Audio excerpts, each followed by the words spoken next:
लेकिन कोशिशें अपनी तरफ चल रही हैं। इस वक्त की एक बड़ी और अहम खबर आपको दे दें, हिंदुस्तान आ रही है रूस की स्पुतनिक वी वैक्सीन। 1 मई को पहली खेप हिंदुस्तान पहुंचेगी। 1 मई को पहली खेप हिंदुस्तान पहुंचेगी।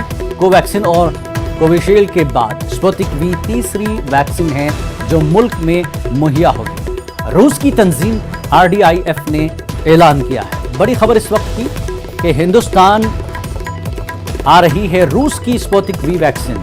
1 मई को पहली खेप हिंदुस्तान पहुंचेगी। कोवैक्सीन और कोविशील्ड के बाद स्पुतनिक वी तीसरी वैक्सीन है जो मुल्क में मुहैया होगी।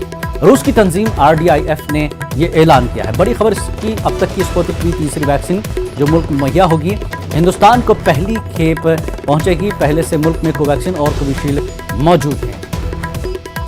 तो रूस की RDIF ने यह ऐलान किया है जो तंजीम है